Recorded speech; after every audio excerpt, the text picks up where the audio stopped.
అదే RTV app వార్తల్ని క్షణాల్లో చదివే అవకాశం ఉంటుంది. ఒక న్యూస్ పేపర్, ఒక టెలివిజన్ ఛానల్ మీ చేతుల్లో ఎప్పుడూ ఉంటాయి.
నిర్మల్ జిల్లా కలెక్టర్ కార్యాలయం ముందు ఈరోజు ఉదయం నుంచి 6 గంటల నుంచి కలెక్టరేట్ కార్యాలయాన్ని దిగ్బంధించడం జరిగింది.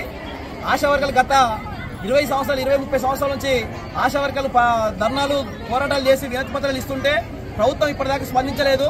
పక్క రాష్ట్రమైన ఆంధ్రప్రదేశ్ లో ఫిక్స్డ్ వేతనం ఉంటే తెలంగాణ రాష్ట్రంలో గౌరవ వేతనంతో ఇలా కాలం వెల్లదీస్తున్న పరిస్థితి ఉంది. కాబట్టి ఇప్పుడు అసెంబ్లీ సమావేశం జరుగుతుంది. కాబట్టి అసెంబ్లీ సమావేశం సందర్భంగా ఆశా వర్కర్లకు ఫిక్స్డ్ వేతనం ఇవ్వాల్సిన అవసరం ఉంది. ఇలా కేంద్ర గవర్నమెంట్ మినిమం వేజెస్ ప్రకారంగా ఇలా 19,000 రూపాయలు ఇవ్వాల్సిన అవసరం ఉంది. సుప్రీంకోర్టు గైడ్లైన్స్ ప్రకారం 26,000 రూపాయలు ఇవ్వాల్సిన అవసరం ఇంకా ఉంది. కానీ ఇలా రాష్ట్ర ప్రభుత్వం కానీ కేంద్ర ప్రభుత్వం కానీ ఇలా ఆశా వర్కర్ల పట్ల ఇలా మొండి వైఖరి వహిస్తున్నారు. కాబట్టి ఆశా వర్కర్లకు ఫిక్స్డ్ వేతనం ఇవ్వాల్సిన అవసరం ఉంది.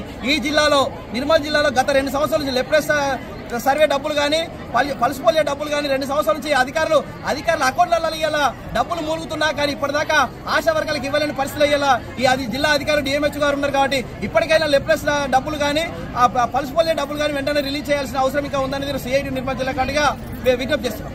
జిల్లాలో కలెక్టరేట్ ధర్నా ఎందుకు నిర్వహించామంటే అసెంబ్లీ సందర్భంగా మా యొక్క ఆశాలకు ఫిక్స్డ్ వేతనం ప్రకటించాలని చెప్పి ఎన్ఆర్హెచ్ఎం పంపాలని చెప్పి ఈ ధర్నాన్ని నిర్వహించడం జరిగింది. ఇదే గతంలో మేము చేస్తున్నటువంటి సమ్మెలల్లో ఈ ఉన్నటువంటి అధికారులు ఏమన్నారనంటే ఇప్పుడు గంగలు ఉంటే మల్లన్న ఒడ్డుకెక్కినాక బొట్టు మల్లన్న అనే ఒక సామెత ఉన్నది చూడ, ఆ విధంగా ఈ ప్రభుత్వం వ్యవహరిస్తుంది. ఎందుకంటే కాంగ్రెస్ ప్రభుత్వం ఏమన్నదంటే మా యొక్క ప్రభుత్వం వచ్చినట్టే మీకు 18,000 ఫిక్స్డ్ వేతనం చేస్తామని చెప్పి, అయినా మేము సంవత్సరం ఓపిక బట్టి మా యొక్క పోరాటాలు సమరశీలంగా చేశాము. అయినా ఇప్పుడు ఈ రోజు ఇంత పగడ్బందీగా ఎందుకు వేస్తున్నామంటే బడ్జెట్ సమావేశం ఉందని చెప్పేసి ఇది చేయడం జరుగుతుంది. కాబట్టి ఈ రోజు బడ్జెట్ లో ఆశాలకు ఫిక్స్డ్ వేతనం అని చెప్పి ఎన్ఆర్హెచ్ఎం స్కీమ్ పంపించాలని చెప్పేసి చేయడం జరుగుతుంది. కాబట్టి వెంటనే చేస్తేనే బాగుంటుంది. ఒకవేళ చెయ్యని ఎడల మేము చెలో అసెంబ్లీ ముట్టడి కూడా చేయడానికి మా ఆశాలు సిద్ధంగా ఉన్నారని చెప్పి ఈ సందర్భంగా తెలియజేస్తాం. మరిన్ని వీడియోస్ కోసం ఛానల్ ని సబ్స్క్రైబ్ చేయండి. లేటెస్ట్ అప్డేట్స్ కోసం వాట్సాప్ ఛానల్ ని ఫాలో చేయండి. అండ్ లింక్ డిస్క్రిప్షన్ లో ఉంది.